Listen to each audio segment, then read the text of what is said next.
Hello students, मैं वैभव आपका स्वागत करता हूं आज की परमुटेशंस एंड कॉम्बिनेशंस की क्लास में। तो हमने कॉम्बिनेशंस का कॉन्सेप्ट तो समझ ही लिया था, लेकिन अब हम क्वेश्चंस करेंगे। तो आगे चलते हैं क्वेश्चन पे। हमारा आज का पहला क्वेश्चन है, find n if NC4, NC5, NC6 are in AP। ये क्वेश्चन है हमारा। ये तीन टर्म्स AP में हैं, तो n पता करो। तो हम क्वेश्चन को स्टार्ट करते हैं, सोल्यूशन को। Given NC4, NC5, NC6 are in AP। तो जब भी तीन टर्म्स AP में होती हैं तो पहली और तीसरी टर्म का जोड़ दूसरी टर्म के डबल के बराबर होता है। ये तुम्हें पता होना चाहिए। थोड़ा रफली हम लिख के देखते हैं कि अगर x, y, z are in AP then 2y is equal to x plus z. ये AP की जो प्रॉपर्टी है। तो यहाँ पे भी जो बीच वाली टर्म है NC5, इसका डबल जो होगा वो इन दो के जोड़ के बराबर होगा। तो 2 into NC5 is equal to NC4 plus NC6। तो अब NCR का फॉर्मूला लगा देते हैं। 2 into n factorial upon 5 factorial n minus 5 factorial is equal to n factorial 4 factorial n minus 4 factorial plus n factorial 6 factorial n minus 6 factorial. देखो, तीन terms हैं equation में और तीनों के न्यूमरेटर पे n फैक्टोरियल है, तो ये तो कैंसिल हो जाएगा। हमारे पास बचा 2 upon 5 factorial n minus 5 factorial is equal to 1 upon 4 factorial n minus 4 factorial plus 1 upon 6 factorial n minus 6 factorial. अब 5, 4 और 6 में से सबसे छोटा नंबर कौन सा है? 4 फैक्टोरियल। यानी कि 6 फैक्टोरियल को भी 4 फैक्टोरियल तक ओपन करेंगे, 5 फैक्टोरियल को भी 4 फैक्टोरियल तक एक्सपेंड करना है, और n माइनस 6 सबसे छोटा है, n माइनस 4, n माइनस 5 और n माइनस 6 में से। तो n माइनस 4 और n माइनस 5 को भी हम n माइनस 6 फैक्टोरियल तक एक्सपेंड करेंगे ताकि कैंसल आउट किया जा सके। तो 2 upon 5 into 4 factorial n minus 5 into n minus 6 factorial is equal to 1 upon 4 factorial n minus 4 into n minus 5 into n minus 6 factorial plus 1 upon 6 into 5 factorial n minus 6 factorial. तो ये equation ऐसी बन गई जिसके denominator में हर term में 4 factorial भी है, 4 फैक्टोरियल भी आएगा। 5 इंटू 4 फैक्टोरियल, तो 4 फैक्टोरियल भी है और n माइनस 6 फैक्टोरियल भी है। तो 4 फैक्टोरियल कैंसिल और n माइनस 6 फैक्टोरियल भी कैंसिल। तो बचा क्या हमारे पास? 2 upon 5 into n minus 5 is equal to 1 upon n minus 4 into n minus 5 plus 1 upon 6 into 5। ये बच गया हमारे पास। यहाँ तक ये स्टेप अलग था, ये स्टेप अलग है। ध्यान से देख लो बच्चों। अब हम क्या कर सकते हैं? दोनों तरफ एलसीएम ले सकते हैं। तो 2 upon 5 into n minus 5 is equal to, यहाँ एलसीएम क्या आ गया? 6 इंटू 5 कितना होता है? 30 into n minus 4 into n minus 5। तो 30 इस 1 के साथ प्लस हो जाए, मल्टीप्लाई हो जाएगा। n minus 4 into n minus 5 इधर। अब देखो n माइनस 5 भी कैंसिल और 5 इस 6 के साथ कैंसिल। अब ये 6 इधर क्रॉस मल्टीप्लाई में जाएगा, n-4 भी इधर जाएगा, तो 6 इधर गया तो 12 आ गया। n-4 is equal to 30 plus n² minus 9n plus 20। इसको सॉल्व करके देखोगे इतना ही आएगा, क्योंकि -4 -5 है, दोनों को जोड़ के -9n बनेगा, और -5 इंटू -4 20। तो 12n minus 48 minus 30 minus n², फिर प्लस का 9n माइनस का 20 इज इक्वल टू 0। सारी टर्म्स को मैं इस तरफ ले आया। अब कैलकुलेट करते हैं। माइनस का n², फिर n की टर्म्स कौन कौन सी हैं, 12n और 9n, यानी जुड़ के बन गया 21n। फिर हमारे पास वो टर्म्स कौन सी हैं जो कांस्टेंट हैं, तो 48, 30 और 20 तीनों का साइन सेम है माइनस में, तो जुड़ जाएगा।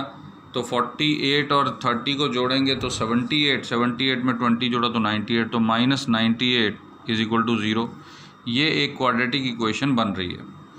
तो हम माइनस से मल्टीप्लाई कर देते हैं, क्योंकि हमें अच्छा लगता है कि जो x² या n² हो वो प्लस में हो। तो n² minus 21n plus 98 is equal to 0। अब हमने इसको सॉल्व करना है। नंबर तो बहुत बड़ा हो गया ये 98, लेकिन आसान है। कैसे? 21 को दो हिस्सों में बांटा जा सकता है, एक 14 और एक 7, क्योंकि 14 7 दा 98 होता है और 14 प्लस 7 21 होता है। तो n² minus 14n minus 7n plus 98 is equal to 0। तो n common, n minus 14 minus 7 common, n minus 14 is equal to 0। n minus 14 n minus 7 equal to 0। ठीक है भाई। तो यहाँ से n की दो वैल्यूज़ आ गई, 14 और 7। तो 14 और 7 दोनों ही आंसर्स हमारे करेक्ट हैं कि नहीं वो हम देख लेते हैं। हमारे पास था यहाँ पे NC4 NC5 NC6, तो n जो था वो 6 से बड़ा होना चाहिए कम से कम, क्योंकि हम जानते हैं ना n-r फैक्टोरियल करना पड़ता है। यहाँ n-6 फैक्टोरियल आ रहा था, तो पॉजिटिव होना चाहिए नंबर। तो n जो है वो 7 भी हो सकता है और 14 भी हो सकता है। ये दोनों ही आंसर हमारे करेक्ट हैं। तो अब हम अगला क्वेश्चन लेते हैं। अब हम ऐसा करते हैं, एप्लीकेशंस ले लेते हैं। एप्लीकेशंस भी पेपर में ज़्यादा आती हैं और तुम्हें पता होना चाहिए कि कैसे सॉल्व करना है हमने एप्लीकेशंस को। तो एप्लीकेशंस में मैं पहला क्वेश्चन ले रहा हूँ।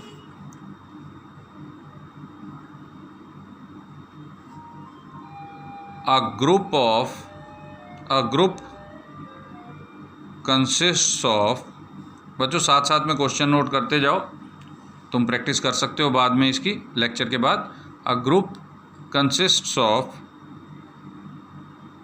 4 girls and 7 boys. In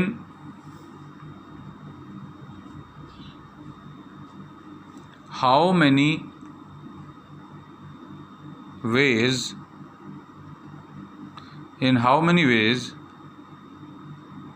can a team of 5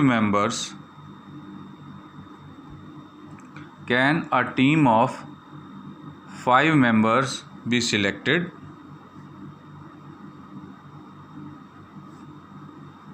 if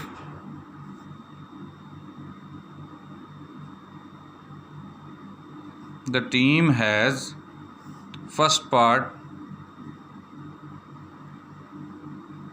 no girls, second part at least one boy and one girl, और तीसरा पार्ट है एटलीस्ट 3 गर्ल्स। ये बच्चों क्वेश्चन नोट कर लिया होगा तुमने। अब हम क्वेश्चन को समझते भी हैं कि एक ग्रुप है लड़के लड़कियों का, टोटल 11 मेंबर्स हैं, जिसमें से कि 4 गर्ल्स और 7 बॉयज़ हैं। हमने एक टीम बनानी है 5 मेंबर्स की। तो ऐसी कितने टीम्स बन सकती हैं अगर एक भी गर्ल ना हो। सेकंड पार्ट है कि ऐसी कितनी टीम्स 5 मेंबर्स की बन सकती हैं इस ग्रुप में से अगर कम से कम एक गर्ल और एक बॉय कंपलसरी हो। और थर्ड पार्ट है कि कम से कम 3 गर्ल्स हों, ऐसी कितनी टीम्स बन सकती हैं। ऐसे क्वेश्चन आम तौर पे पेपर में आ जाते हैं, तो तुमको ये सॉल्व करना आना चाहिए कि किस तरह से सॉल्व करते हैं इस क्वेश्चन को। सबसे पहले हम लिखेंगे जो गिवन है, total number of girls is equal to 4, total number of boys is equal to 7। ये हमने लिख लिया। अब कितने मेंबर की टीम चुननी है? Number of members in a team. एक टीम में कितने मेंबर होने चाहिए? 5 होने चाहिए। तो हम फर्स्ट पार्ट स्टार्ट करते हैं।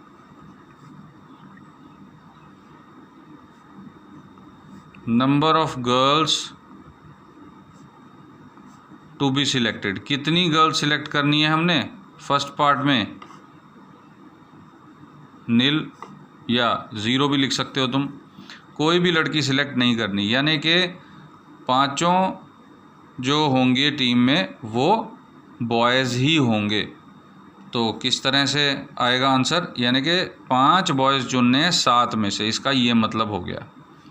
तो देयरफॉर नंबर ऑफ टीम्स बहुत सिंपल है, 7 में से 5 चुनने हो तो 7C5। हमने यही किया था कॉम्बिनेशन के डेफिनेशन में। तो सॉल्व कर लेते हैं। 7 factorial, 5 factorial, 2 factorial. 7 into 6 into 5 factorial, 5 factorial into 2 factorial की वैल्यू 2 है। 5 फैक्टोरियल कैंसिल हो गया, ये 3 से कैंसिल हो गया, तो आ गया आंसर 21। तो ये हो गया फर्स्ट पार्ट सॉल्व। अब हम सेकंड पार्ट पे चलते हैं। सेकंड पार्ट क्या है ये ध्यान से देखना कि 5 मेंबर तो चुनने ही थे हमारे पास। 4 गर्ल्स हैं, 7 बॉय हैं, नंबर ऑफ पर्सनस जो हैं वो 5 होने चाहिए टीम में। लेकिन यहाँ कंडीशन क्या है कि at least 1 boy and 1 girl. At least का मतलब क्या होता है? कम से कम। अब इस कंडीशन को समझो। एटलीस्ट में ऊपर वाले केसेस देखते हैं, ज़्यादा वाले। तो एटलीस्ट 1 का मतलब है कि 1 बॉय भी हो सकता है, 2 बॉय भी हो सकते हैं, 3 बॉय भी हो सकते हैं, 4 बॉय भी हो सकते हैं। इसको इस तरह से समझा करो कि जैसे तुम्हारे 100 में से पास होने के लिए 33 मार्क्स ज़रूरी होते हैं, तो हम कहते हैं कि पास होने के लिए कम से कम 33 होने चाहिए, एटलीस्ट 33 होने चाहिए। तो 33 आएँ, चाहे 34 आएँ, चाहे 90 आएँ, ऊपर वाले जितने भी केसेस हैं सारे पास में आ रहे हैं ना। एटलीस्ट में ज़्यादा वाले केसेस देखते हैं। और इसी तरह एक कंडीशन होती है एटमोस्ट। एटमोस्ट में लेस वाले केस देखते हैं। जैसे कि कहा जाए कि 100 मार्क्स का एक पेपर है और उसमें एटमोस्ट 100 मार्क्स ही आ सकते हैं, तो मार्क्स तो 0 भी आ सकते हैं, 3, 4, 5 अप टू 100 आ सकते हैं। तो एटमोस्ट मतलब उससे कम और एटलीस्ट मतलब उससे ज़्यादा। तो हम पहले कंडीशन लिखेंगे, at least 1 boy and 1 girl is to be selected. कम से कम एक लड़का और एक लड़की हमने सिलेक्ट करनी है। तो इस केस को कैसे देखा जाए? इसका मतलब काफ़ी अलग अलग टाइप्स की टीम्स बनेंगी। तो इस चीज़ को हैंडल करने के लिए हम एक टेबल बना लेते हैं। बॉयज़, गर्ल्स, एक तरफ हमने टोटल बॉयज़ लिख लिए 7 और गर्ल्स हैं 4। मैंने इस तरफ लिखा और इस तरफ क्या लिखूँगा जो कंडीशंस हो सकती हैं। देखो, अगर एक बॉय चुना तो 4 गर्ल्स आ जाएंगी, कम से कम एटलीस्ट में, ज़्यादा देखने पड़ते हैं ना, ज़्यादा वाले केसेस देखने। 2 बॉयज़ चुने तो 3 गर्ल्स होंगी, 3 बॉयज़ चुने तो 2 गर्ल्स होंगी, 4 बॉयज़ चुने तो 1 गर्ल होगी। लेकिन अब मैं ये नहीं करूँगा कि 5 बॉयज़ चुने, क्योंकि हमें कहा है कि एटलीस्ट 1 बॉय है तो 1 गर्ल भी होनी चाहिए। तो इतनी टीम्स बन जाएंगी। देखो, मैं इस टेबल को कंप्लीट कर देता हूँ।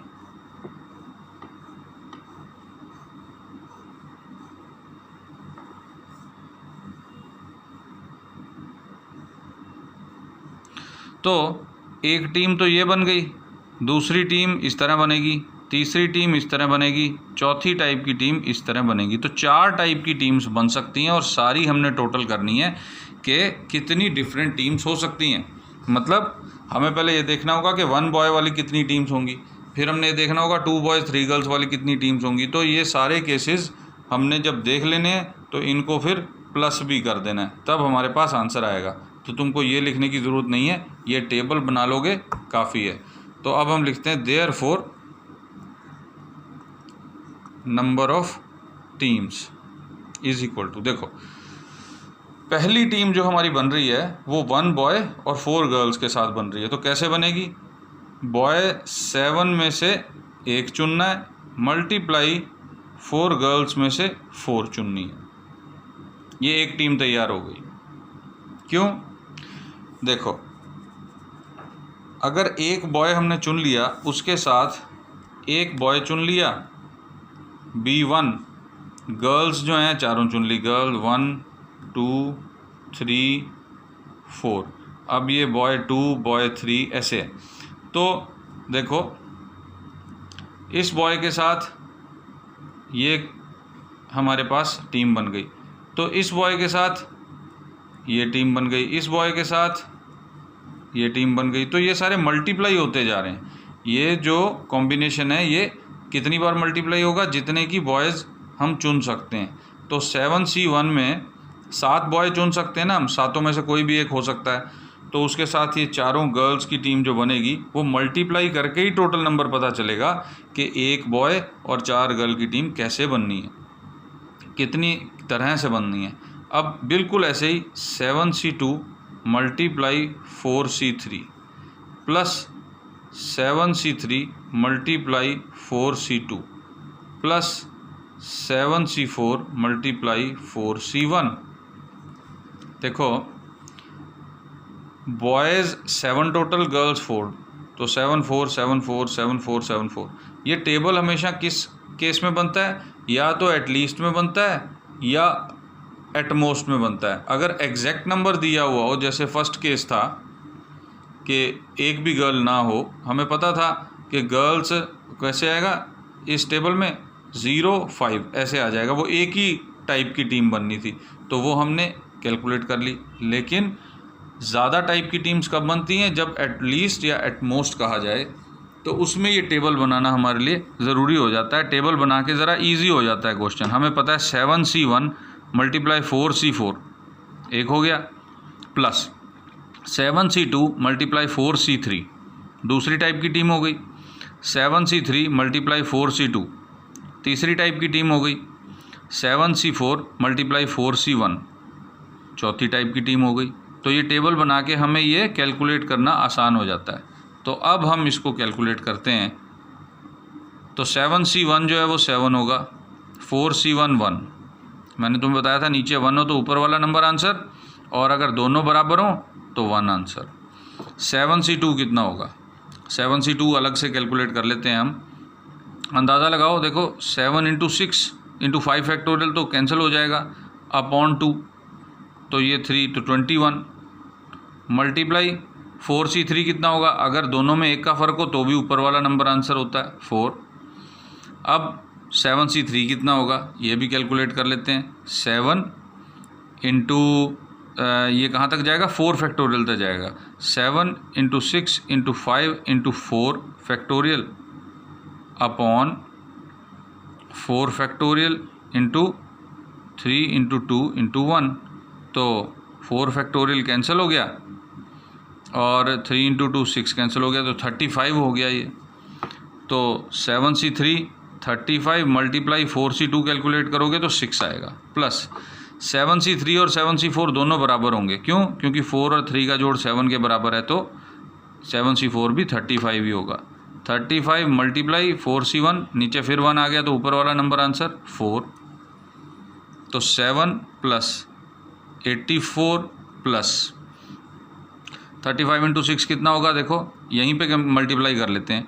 6 5 दा 30, 3 आ गया यहाँ पे कैरी ओवर, तो 6 3 दा 18, 18 में 3 जोड़े 21 प्लस 35 को 4 से मल्टीप्लाई करना है। देखो 4 से कैसे मल्टीप्लाई करते हैं, पहले 2 से मल्टीप्लाई करो फिर 2 से मल्टीप्लाई करो, यानी कि 2 से मल्टीप्लाई करने का मतलब होता है डबल करना। तो डबल करो 35 को 70, 70 को फिर डबल कर दो, दोगुना कर दो, तो 140, ये 4 से मल्टीप्लाई हो गया। तो नंबर ऑफ़ टीम्स कितनी हो गई, अब हम प्लस करते हैं। वंस डिजिट देखो पहले 0 0 4 और 7, तो 4 और 7 मिलके क्या 11 बन गया, 1 कैरी ओवर हो गया, 1 कैरी ओवर यहाँ 4 पे आ गया, 5 6 6 और 8 14, और यहाँ पे तो है ही नहीं टेंस डिजिट, तो 14 का 4 1 फिर कैरी ओवर हो गया, तो 2 और 2 कितना हो गया 4, तो यहाँ पे 100 डिजिट है नहीं, तो 441 हमारा आंसर आ गया। देखो तो ये क्वेश्चन हमारा हो गया सॉल्व। लेकिन अभी हमने ये पार्ट किया, अब एटलीस्ट 3 गर्ल्स वाला हमने करना है अभी, तो एटलीस्ट 3 गर्ल्स वाला करते हैं। थर्ड पार्ट शुरू करते हैं अब हम।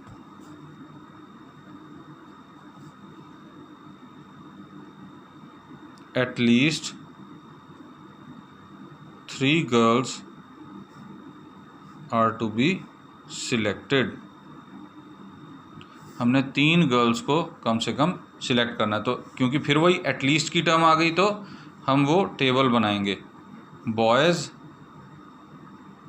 गर्ल्स 7 बॉयज़ 4 गर्ल्स, एटलीस्ट 3 का मतलब है कि 3 गर्ल्स तो 2 बॉयज़, 4 गर्ल्स तो 1 बॉय, और 5 गर्ल्स तो सॉरी हो ही नहीं सकती क्योंकि गर्ल्स टोटल हैं ही 4।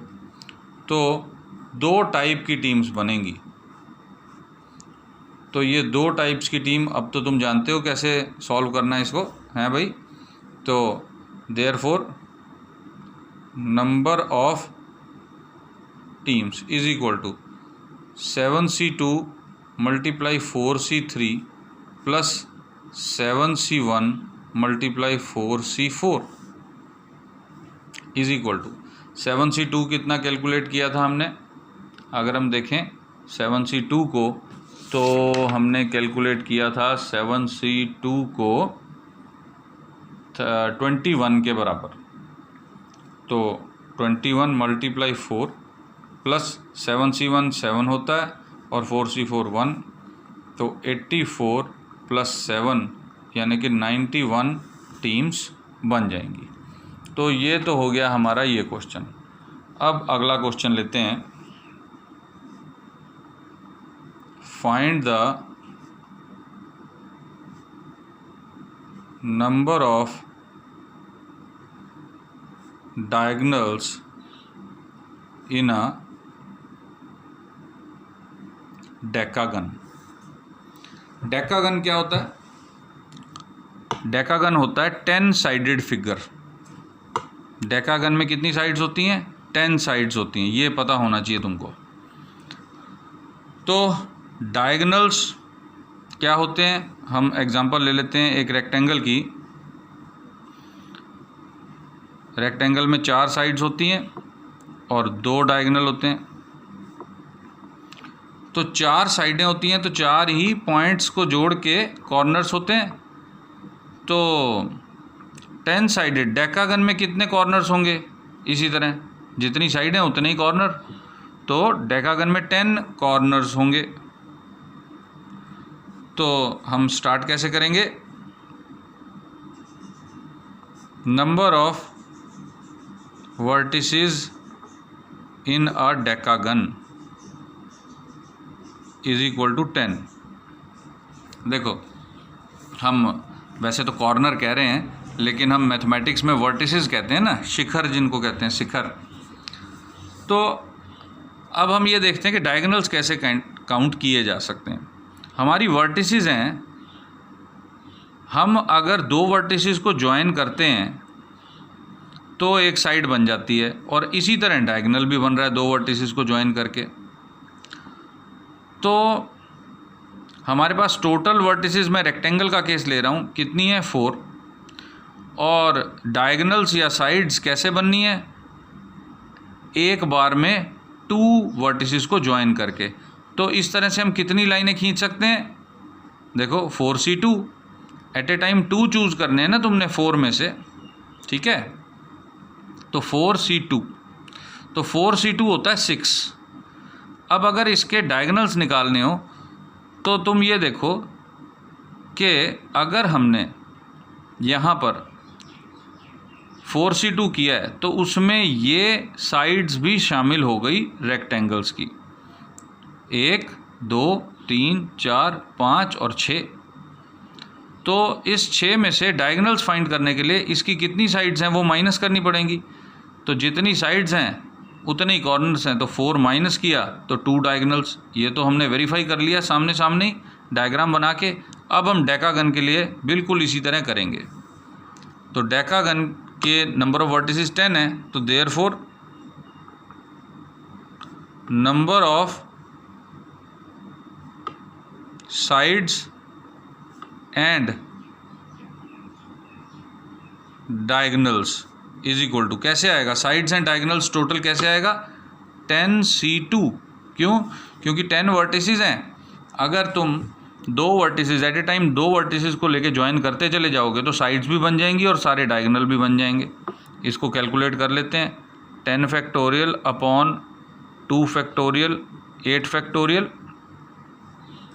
Is equal to 10 into 9 into 8 factorial divided by 2 into 1 into 8 factorial. तो 8 फैक्टोरियल कैंसिल हो गया, ये 2 भी 5 से कैंसिल 10 से कैंसिल हो गया, हमारे पास आ गया 45। तो ये जो 45 आया है इसमें नंबर ऑफ साइड्स और डायगोनल्स दोनों शामिल हैं।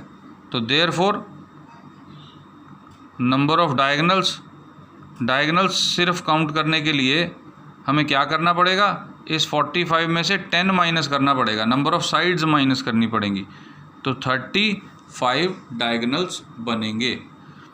तो शॉर्टकट में अगर देखा जाए तो मैं ये लिख सकता हूँ कि number of diagonals in a n-sided polygon is equal to nc2 minus n। अब ये पॉलीगन क्या होता है बच्चों, पता है तुमको? पॉलीगन का मतलब ये नहीं है कि पॉलीथीन में गन पकड़ रखी है किसी ने तो पॉलीगन हो गया। पॉलीगन का मतलब है कि कितनी भी साइडें हो सकती हैं। हमने सभी क्लोज्ड फिगर्स के लिए एक खास टर्म रख दी। जैसे 4 साइडेड फिगर जो होती है उसको क्या कहते हैं, क्वाड्रिलेटरल। जो 5 साइडेड फिगर होती है उसको कहते हैं हम पेंटागन।